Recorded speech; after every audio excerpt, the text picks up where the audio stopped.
Validation, ठीक है जी। Layout की थोड़ी कहानी पता है, जो भी स्टार्ट ये वो जो था, वैलिडेशन चेक्स तो आने ही चाहिए। और यहाँ पे बैच टाइम भी तो 7 ब्राउज करो, कहाँ सेव करना जी, डी ड्राइव फोल्डर है ASP.NET MVC।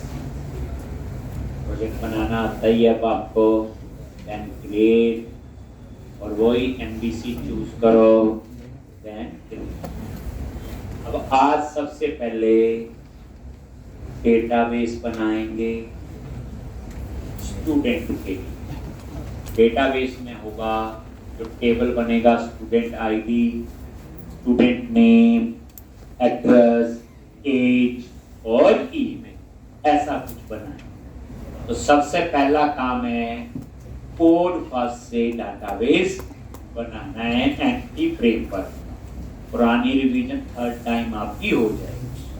पैकेज इंस्टॉल करोगे एंटी फ्रेम पर, वेब कॉन्फ़िग में कनेक्शन लिखोगे, फिर मॉडल बनाओगे, फिर एप्लीकेशन की कॉन्टेक्स्ट बनाओगे, फिर माइग्रेशन एनेबल करोगे, फिर ऐड करोगे और फिर अपडेट हो गया।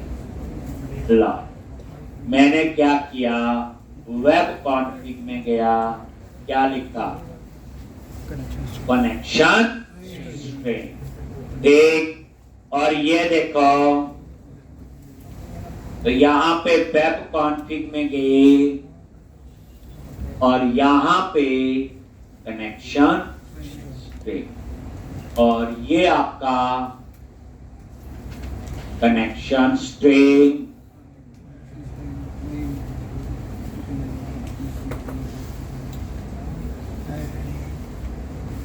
ऐड नेम कौन str और कनेक्शन स्ट्रिंग, और यहां पे सर्वर इज इक्वल टू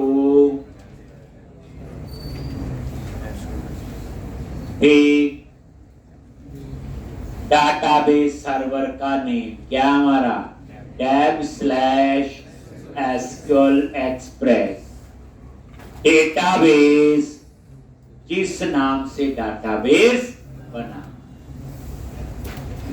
ठीक, अब डेटाबेस का दे दिया DB अंडरस्कोर, क्या आएगा, स्टूडेंट, ठीक, और अंडरस्कोर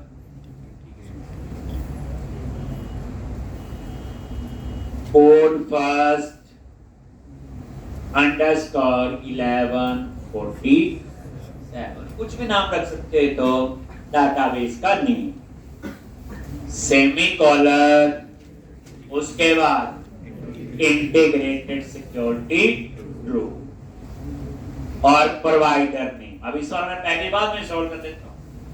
स्टेप्स फर्स्ट टाइम के लिए होते हैं, फिर आपको आइडिया होता है कौन सा स्टेप आगे पीछे हम लोग सोच सकते हैं।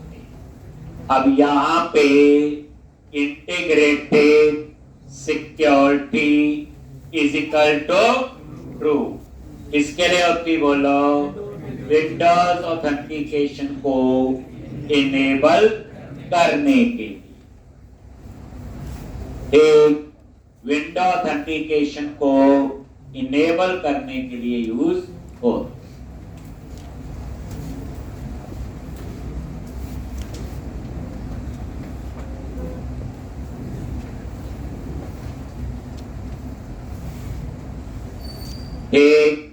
अब उसके बाद क्या करना है बोलो, प्रोवाइडर नेम, यहां क्या लिखोगे, system dot data dot SQL client, system dot data dot SQL client.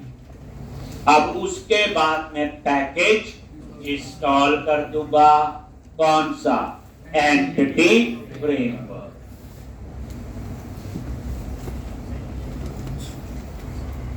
लिख लिया ये, कोई मुश्किल नहीं, सिंपल है। पहली बार तो मुश्किल लगता ही है, अब तो आपका सेव।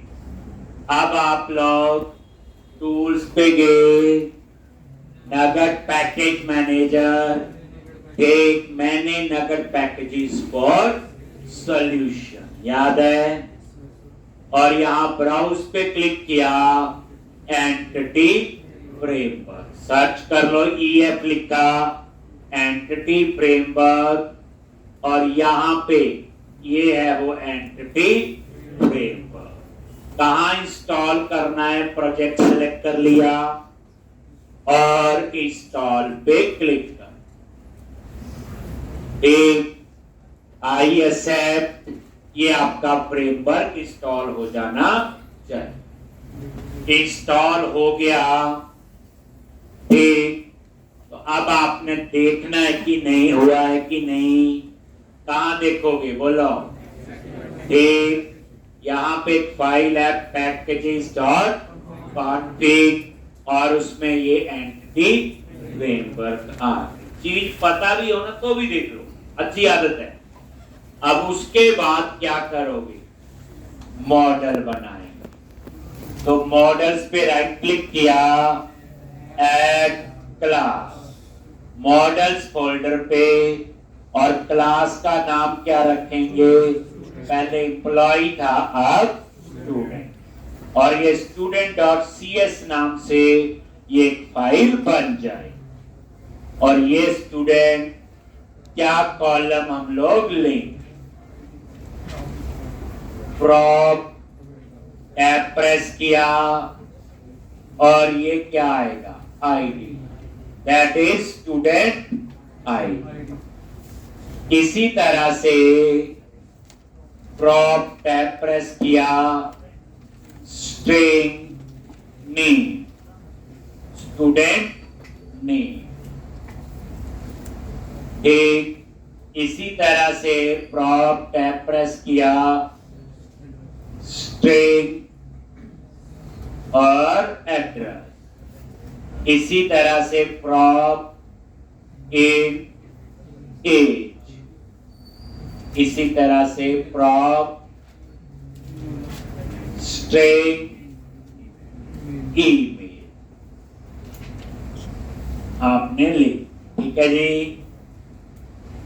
अब इसमें थोड़ा सा हम आगे बढ़ते हैं एक स्टेप, कि हमारी रिक्वायरमेंट है कि आप नेम को खाली नहीं छोड़ सकते, एड्रेस को खाली नहीं छोड़ सकते, और ईमेल को भी। तो इसके ऊपर हम लोग वैलिडेशन लगा देंगे, एक रिक्वायर, जैसे नॉट नल। रिक्वायर का मतलब क्या हो गया, नॉट नल, क्योंकि बताया था जो इंटीजर वैल्यू होती है उसकी तो डिफॉल्ट वैल्यू 0 होती है, इसलिए आईडी और एज में तो कोई प्रॉब्लम नहीं, उसमें तो नल आ ही नहीं। लेकिन नेम, एड्रेस और ईमेल पे क्या आएगा, नल अलाउ है। पर मेरी रिक्वायरमेंट है, ये ऑप्शनल कॉलम नहीं है, ये कंपल्सरी। तो इसके ऊपर कैसे मॉडल पे वैलिडेशन, स्क्वायर ब्रैकेट रिक्वायर, क्या लिख दिया, रिक्वायर। अब इस पे माउस लेके जाओ, यहां एक, और यहां पे ये आपने कर एक। तो ये आपका नेम स्पेस, हम बाद में भी कर सकते हैं, जाके करने में तो गड़बड़ी हो जाएगी आपकी, बाद में लगाते हैं वैलिडेशन, इकट्ठे लगाएंगे सर्वर और क्लाइंट साइड। इसलिए अभी छोड़ो, नल आएगा, मैं दिखाता हूं नल आ रहा है, फिर हम वैलिडेशन का रोल डिफाइन। पहले क्यों सोच लेना कि इसमें नल आ सकता है कि नहीं आ सकता, ठीक। तो वैलिडेशन पे बाद में आते हैं, पहले हम सिंपल बन गया स्टूडेंट। नेक्स्ट स्टेप क्या, बोलो, एक डेटा फोल्डर, प्रोजेक्ट पे राइट क्लिक किया, ये कोई कंपल्सरी नहीं है डेटा फोल्डर, मैं मॉडल में भी बना सकता हूं, ये तो सोचा भी डाटा का अलग करना है, add new folder data और डेटा पे राइट क्लिक किया, ऐड क्लास और यहां क्लास का नाम दे दिया एप्लीकेशन डीबी कॉन्टेक्स्ट। ठीक, तो ये देखो डेटा फोल्डर के अंदर ये बन। अब यहां पे इनहेरिट कर लो कौन सी क्लास, डीबी कॉन्टेक्स्ट और इसका फिर नेम स्पेस ऐड कर दो। तो इस पे गए माउस लेके और यहां पे कर दिया जी और यहां पे system.data.entity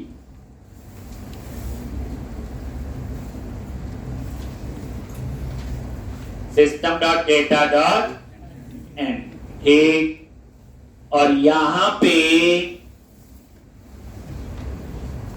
इसके कंस्ट्रक्टर में कैसे CTOR आगे कंस्ट्रक्टर में और यहां पे क्या करना है बेस क्लास। बेस क्लास कौन सी है बोलो, डीबी कॉन्टेक्स्ट उसके कंस्ट्रक्टर में पास कर दिया कनेक्शन स्ट्रिंग और ये कौन str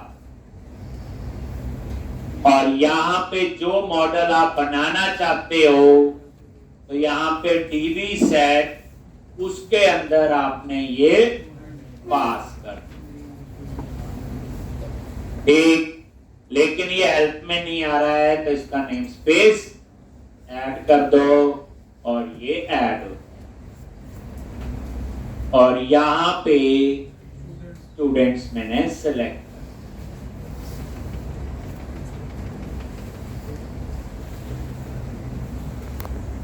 दो मॉडल बनाने हैं, दो ऐड होंगे, 50 बनाने हैं तो 50 ऐड होंगे। अभी तक कुछ भी नया नहीं, नया आएगा तभी। उसके बाद क्या करेंगे, इनेबल करेंगे, इनेबल हाइपर माइग्रेशन। वो क्या करेगा, माइग्रेशन नाम का फोल्डर, फिर जितने भी हम डाटाबेस में चेंजेस करेंगे सारी माइग्रेशन में रहेंगे। फायदा उसका ये है कि कल को इस प्रोजेक्ट को दूसरी जगह लेके गए, बस कनेक्शन चेंज करो और अपडेट डाटाबेस आपका अपने आप वहां पे वो डाटाबेस अपडेट हो जाएगा या बन जाएगा। अगर माइग्रेशन फोल्डर नहीं है तो वो काम नहीं करेगा।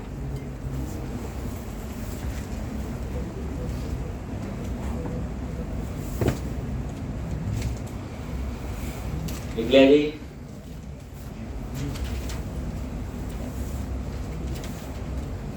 अब क्या करो जी, टूल्स पे गए, ये हम उसी स्पीड से पढ़ रहे हैं, पता है एक दिन तो पूरा लेक्चर लगाया था इसके ऊपर। एक तो टूल्स, नगर पैकेज और पैकेज मैनेजर कंसोल। क्या कमांड लिखनी है यहाँ पे बोलो, enable hyphen migration, enter press करो तो ये यहाँ पे माइग्रेशन नाम से फोल्डर बन जाएगा। इनेबल हाइफन माइग्रेशन ये कमांड एक प्रोजेक्ट पे एक बार ही लगेगी।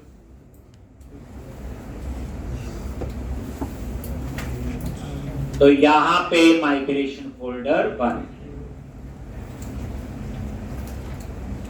अब इसी के बाद आगे क्या लिखते हैं, ऐड हाइफन माइग्रेशन, पहली है तो इनिट लोड, इसका था इनिशियली लोड, ये सारा काम करेगा, डाटाबेस भी बनाएगा और टेबल।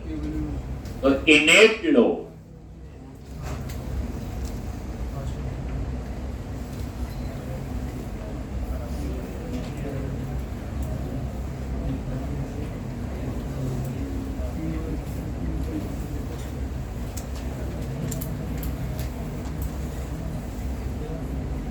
एक और यहां पे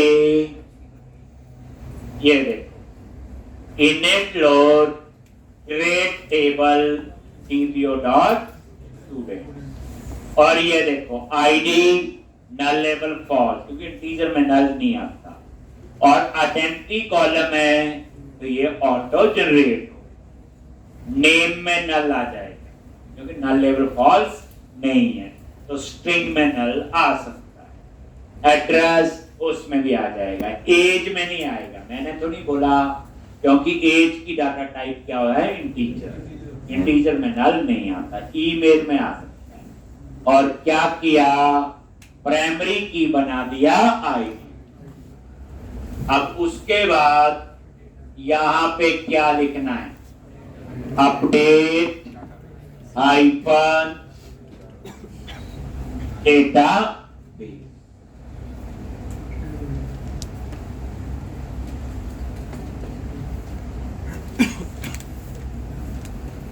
अपडेट हाइफन डेटाबेस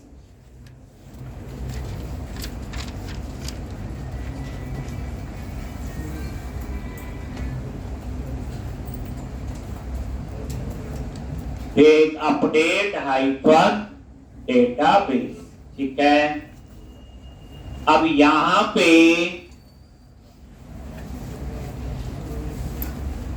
चेक कर लेते हैं डाटाबेस बना है कि नहीं तो कहां से click on view and click on server explorer और सबसे ऊपर फर्स्ट लिंक इसका आ रहा है और ये आपने एक्सपेंड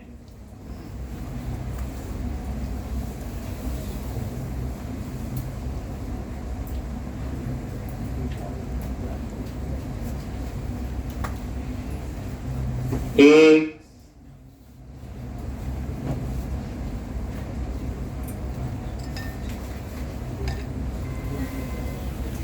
और ये देखो टेबल और स्टूडेंट ठीक है जी आईडी नेम एड्रेस एज और ठीक है जी तो ये था बन तो आपका मॉडल बन गया अब आपने क्या करना है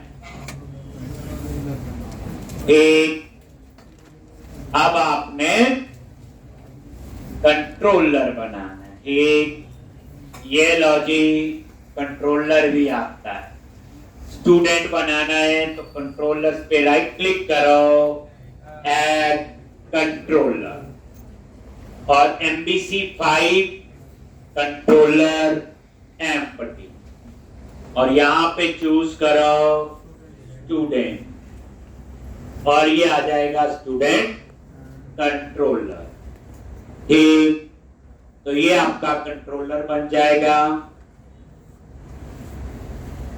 अब ये स्टूडेंट नाम से व्यूज में अपने आप एक फोल्डर वही बन जाए और ये देखो यहां पे ये आपका कंट्रोल ठीक है जी अब यहां मॉडल को एक्सेस करना है तो क्या लिखेंगे बताया हुआ प्राइवेट रीड ओनली ताकि एप्लीकेशन डीबी कॉन्टेक्स्ट को और जगह चेंज ना कर पाए एप्लीकेशन डीबी कॉन्टेक्स्ट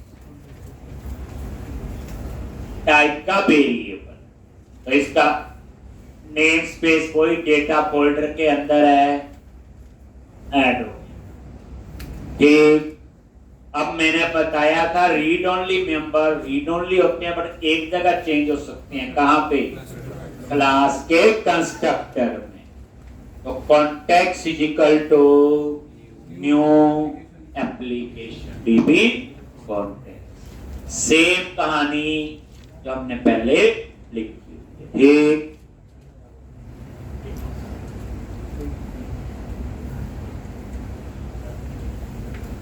अब उसके बाद हम इंडेक्स नाम से क्या बनाएंगे व्यू